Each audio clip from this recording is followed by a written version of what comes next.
Tudo bom? Vamos começar aqui mais uma semana. Hoje nós vamos dar início à nossa semana 14. Nossa semana 14, ela é basicamente uma semanazinha de revisão, de fixação dos exercícios da semana 13, tá? A gente preferiu trabalhar dessa maneira porque a gente acredita que termoquímica é um assunto extremamente importante. É aquilo que eu sempre falo, né? Analise a PRD do assunto: peso, recorrência, dificuldade. É um assunto que tem um peso muito grande para a gente dentro de ciências da natureza. É um assunto que tem uma recorrência incrível em qualquer prova que você vai fazer. E é um assunto que, como eu falei em sala, se você deixar acumular, ele vai se tornar difícil. O problema de termoquímica é justamente esse. O espectro de eletroquímica, de termoquímica é muito grande. Você tem muitos conceitos, você tem muitos detalhes. Se você deixa acumular esses conceitos, esses detalhes, termoquímica vai se tornar difícil para você. Por isso que depois da semana 13, a gente fez a opção de fazer algumas questões de exercícios de fixação, exatamente para que você pudesse fixar esses conteúdos básicos e essa nossa teoria básica de termoquímica, beleza? Então, como essa semana é uma semaninha de revisão, uma revisão da parte conceitual e básica de termoquímica, vamos começar a nossa revisão por esse mapa conceitual, esse mapa mental que eu trouxe para vocês. Importantíssimo que você tenha esse mapa mental aí, ó, no seu caderno, na sua ficha. Por quê? Porque esse mapa mental, ele traz para a gente um resuminho massa, mas muito interessante de tudo aquilo que a gente precisa saber de termoquímica. Vamos começar por ele? Galera, vê só. Vamos começar aqui falando, deixa eu colocar aqui a canetinha, massa. Vamos começar aqui falando rapidinho sobre o quê? Pessoal, o que é esse calorímetro que eu coloquei aqui? Pessoal, o calorímetro é o aparelho que vai medir essa transferência de calor que ocorre nas reações químicas, tá? O calorímetro é um aparelho que a gente tem dentro do laboratório, tá? E nesse aparelho a gente consegue medir a transferência de calor, beleza? Por isso que o calorímetro ele mede a transferência de calor. Beleza? Aí agora se liga nesse detalhe. Essa transferência ela pode ocorrer em dois sentidos. Essa transferência pode ser para fora do sistema. Aí a gente diz que quando a transferência de calor acontece para fora do sistema, a reação ela é o quê? Exotérmica, beleza? E essa transferência de calor pode acontecer para dentro do sistema. Quando essa transferência de calor ocorre para dentro do sistema, a gente diz que a reação é uma reação endotérmica. Turma, o prefixo exo significa para fora. Então, quando a gente diz que uma reação ela é exotérmica, a gente está dizendo que essa reação ela libera calor. Beleza? Quando uma reação, o prefixo endo significa o quê? Para dentro, beleza? Então, quando a gente diz que uma reação química ela é endotérmica, a gente está querendo dizer para você que essa reação química é uma reação que absorve calor. Tranquilo? Como é que a gente identifica que uma reação química ela é exo ou endo? Falei para vocês na semana 13, tá? Uma reação exotérmica, ela fica caracterizada pela sensação de calor. Vou colocar aqui, ó, pela sensação de calor. Uma reação endotérmica, ela fica caracterizada pela sensação de frio, pela sensação de frio. Opa, o Fzinho saiu agora.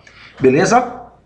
Só que a gente sabe que essa sensação de calor e essa sensação de frio, ela é dada através de experimentos. Eu falei para vocês no papel, na prova, como é que a gente sabe que uma reação é exo ou endo. A gente identifica analisando o que eu gosto de chamar de balanço energético. Esse balanço é a variação do conteúdo energético de uma reação química.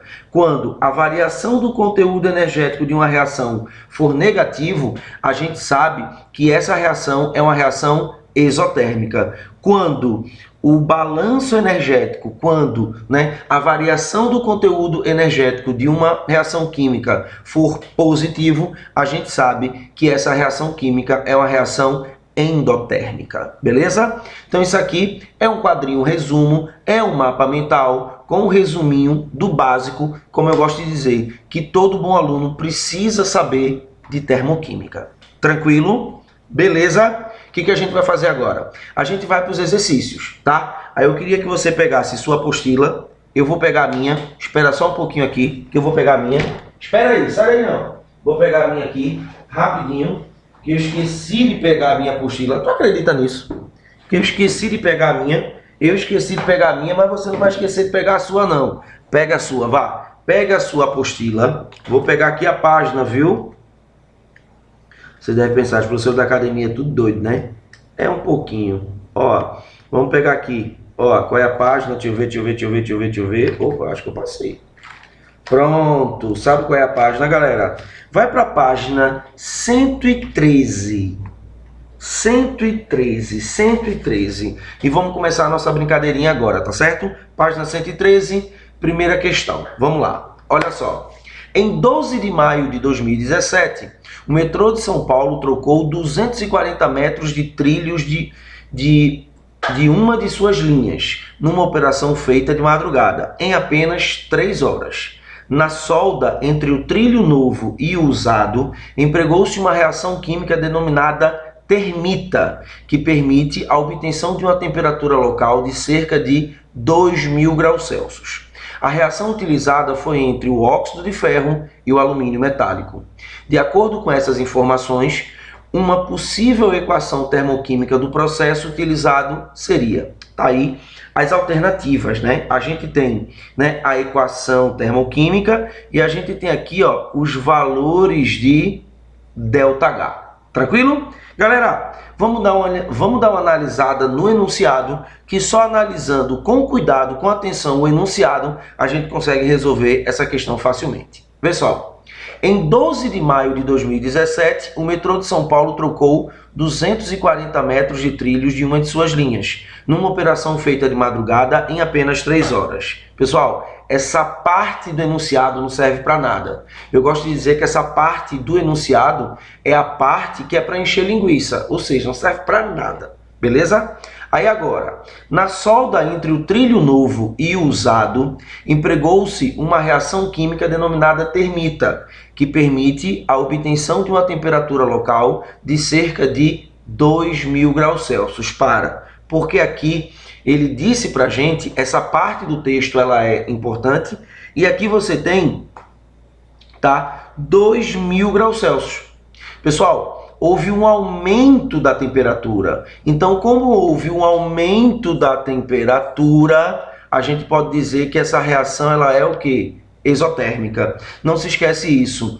Toda reação química que você está analisando e essa reação química ela aumenta a sua temperatura com o tempo, tá? Significa dizer que essa reação é uma reação exotérmica. Se essa reação é uma reação exotérmica, o ΔH dessa reação é um ΔH negativo. O ΔH dessa reação é um ΔH negativo, beleza? Aí continuando. A reação utilizada foi entre o óxido de ferro. Opa, olha a formulazinha do óxido de ferro aqui. Fe2O3. E alumínio metálico. Olha a formulazinha do alumínio metálico. Olha só o que ele disse. A reação utilizada foi entre o óxido de ferro e o alumínio metálico. Então, você vai pegar o óxido de ferro e vai botar para reagir o óxido de ferro com o alumínio metálico. Galera, não se aperreia muito agora não. Por quê? Porque vocês vão aprender a fazer esse tipo de reação aqui. Esse tipo de reação é uma reação de simples troca. O alumínio, mais reativo do que o ferro, desloca o ferro nessa reação, fazendo com que o ferro apareça do outro lado sozinho e o alumínio assume assuma o papel dele junto com o oxigênio. Não se aperreiem, não. Quem vai ver essa parte do conteúdo com vocês é Xandinho. Xandinho vai trabalhar com vocês reações químicas, vai ver reação de simples troca, reação de dupla troca, reação de análise, reação de decomposição. Ele vai ver toda essa parte com vocês. Fizemos a reação, fizemos o balanceamento e sabemos que o ΔH da reação é menor do que zero. Então, qual das alternativas tem para a gente essa reação e com ΔH menor do que zero? A única alternativa que traz para a gente essa reação, que é a reação, tá, do óxido, vou colocar aqui 2, ó, tô vendo que tá faltando 2 aqui, ó, do balanceamento do alumínio. Qual é a única das alternativas que traz essa reação escrita para a gente e o ΔH negativo? A única reação que traz para a gente, a única alternativa que traz para a gente essa reação com ΔH negativo é justamente a alternativa letra D. Primeira questão, letra D de dado, beleza? Letra D de dado. Tranquilo? Beleza? Dá o print nessa tela para a gente ir para a nossa segunda questão. Vou contar até 5 para você dar o print. 1, 2, 3, 4, 5. Printou? Segunda questão. Galerinha, segunda questão diz assim, ó.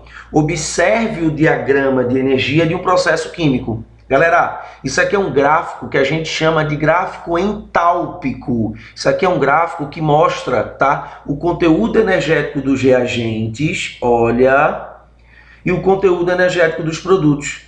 Eu sempre peço para quando você encontrar um gráfico, você ler o gráfico. Então faça a leitura correta desse gráfico. Vou mudar aqui a cor para ficar melhor para a gente.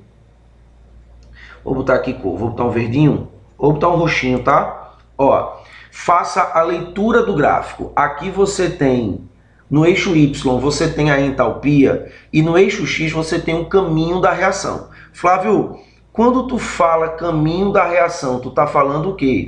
Eu estou falando para você que toda reação ela se processa de reagente para o quê? Produto. Beleza?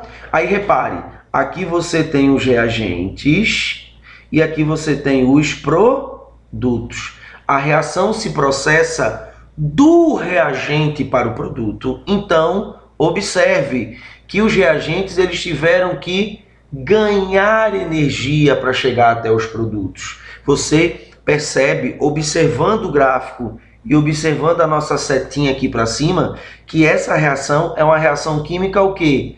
Endotérmica. Você também reparou que essa reação química é endotérmica porque o conteúdo energético dos reagentes é menor que o conteúdo energético dos produtos. Olha aqui, ó, conteúdo energético dos reagentes, olha o conteúdo energético dos produtos. Beleza? E o que ele está querendo? Ele está querendo saber se o processo é, primeiro, endotérmico ou exotérmico. Você já sabe, esse processo ele é endotérmico. Flávio, por quê? Porque o conteúdo energético dos reagentes é menor do que o conteúdo energético dos produtos. Então, se o gráfico é endotérmico, não pode ser letra A, não pode ser letra D, não pode ser letra E. Ficamos apenas com a letra B e C. Na letra B e C, ele quer saber se ocorre liberação ou absorção. Matamos, porque na letra C ele diz que ocorre liberação. Se é endotérmico, não pode ocorrer liberação. Beleza? Então a resposta correta é letra B. Mas você fala assim, Flávio, e como é que eu calculo esse ΔH que está aí na letra B? Vamos embora? ΔH, a variação do conteúdo energético, é o conteúdo energético final, que é o conteúdo energético dos produtos, menos o conteúdo energético inicial, que é o conteúdo energético dos reagentes. Qual é o conteúdo energético dos produtos? 300. Tá aí. Qual é o conteúdo energético dos reagentes? Menos 270. Então vai ficar menos 270. Beleza? O ΔH vai dar mais 570 kJ, gabarito da nossa segunda questão, letra B de bola. Tranquilo? Letra B de bola. Anota aí, dá o print. Segunda questão, vou contar até 5 para você dar o print. 1, 2, 3, 4, 5. Printou? Vamos para a nossa terceira questão. Terceira questão importantíssima. Está caindo muito esse tipo de questão. Esse tipo de questão já caiu no Enem. Esse tipo de questão já caiu na FPS. Esse tipo de questão já caiu na Nassau. Esse tipo de questão vem caindo muito, tá? E você tem que entender esse tipo de questão. Beleza? Presta atenção agora, tá? Olha só o que ele disse. Vou ler para você o enunciado da questão. Ele fala assim: o metano é o principal componente do gás natural, importante combustível doméstico e industrial. Em condições de excesso de gás oxigênio, o metano queima completamente, formando gás carbônico e água. Entretanto, em situações em que a disponibilidade de oxigênio não é abundante, forma-se monóxido de carbono, um gás extremamente tóxico. Aí ele deu para a gente o gráfico entálpico, beleza? Aí ele fala: a partir das informações do diagrama de entalpia, conclui-se que para a formação de 140 gramas de monóxido de carbono através da combustão incompleta do metano são... Galera, presta bem atenção agora no que eu vou falar para você. Pessoal, eu tenho nesse gráfico, eu tenho demonstrado nesse gráfico duas reações. Eu tenho a primeira reação, que é a reação de combustão completa, e a segunda reação é a reação de combustão incompleta, beleza? Flávio, como é que eu sei disso? Pessoal, combustão completa de composto orgânico vai produzir sempre CO2 e água, beleza? Então, preste atenção. Quando você tem o metano reagindo com o oxigênio, aqui você tem os reagentes, e ele se transformando, olha só, em CO2 mais água, aqui eu tenho a representação da combustão completa, beleza? Então essa reaçãozinha que está em roxo é a combustão completa. E a combustão completa do metano libera 890 kJ. Beleza? Tranquilo? Ok? Aí agora se liga. Por quê? Porque eu tenho uma segunda reação representada aí, que é a reação do CO, olha ele aqui, ó, que é a reação do CO mais H2O mais O2, produzindo CO2 e água. Essa reação, olha, vou colocar de outra cor, tá? Deixa eu mudar a cor aqui, para ficar melhor. Vou mudar, vou botar vermelhinho, vou botar vermelhinho. Essa reação aqui, ó, ela libera 283 kJ. Mas eu tenho uma terceira reação importante aí. Vou mudar de cor. Vou botar verdinho. Galera, a terceira reação que eu tenho é essa aqui, ó. É essa aqui. É quando o metano reage com o oxigênio produzindo quem? CO. Eu tenho aqui essa representação aqui, a representação da combustão, incompleta. Pronto. Da combustão incompleta, tá? E eu tenho o ΔH dessa reação. Flávio, por que tu tem o ΔH dessa reação? Sabe por quê? Porque é o seguinte... Se esse pedaço aqui todinho é menos 890, e esse pedacinho aqui, ó, é menos 283, esse pedacinho que você está vendo aqui, que eu estou marcando ele aqui, esse pedacinho aqui é a diferença de 890 e 283. Esse pedacinho é menos 607. Então eu sei o ΔH dessa reação, que é a reação de combustão incompleta do metano. Beleza? E ele quer exatamente isso, galera. Olha só o que ele disse. A partir das informações do diagrama de entalpia, conclui-se que a formação de 140 gramas de monóxido de carbono através da combustão incompleta vai liberar ou absorver energia? Obviamente vai liberar. Tá aqui, ó, menos 670. Agora, vai liberar quanto? Eu sei que 28 gramas de CO, porque eu tenho um COzinho aqui, saiu feio, né? Eu tenho um CO, 28 gramas de CO, tá aqui, libera quanto? Menos 670. 140 gramas de CO, X. Nosso X, aproximadamente 3,10 a menos 3 kJ. Gabarito da nossa terceira questão, letra D de dado. Galera, você pode falar assim, Flávio, mas vê só, aqui na alternativa, letra D, não tem menos 3 vezes 10 a terceira, tem 3. Porque presta atenção, quando a gente usa a palavra liberado, a gente está deixando implícito que o ΔH dessa reação é um ΔH o quê?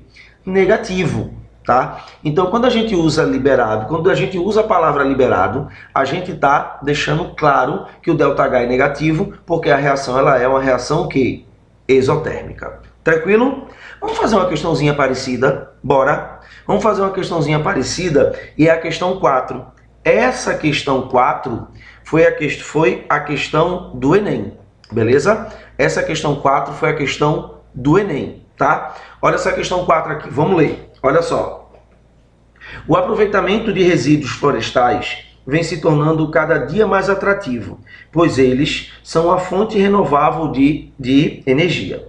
A figura representa a queima de um bioóleo extraído do resíduo de madeira, sendo ΔH1 a variação de entalpia devido à queima de 1 grama desse bioóleo, resultando em gás carbônico e água líquida.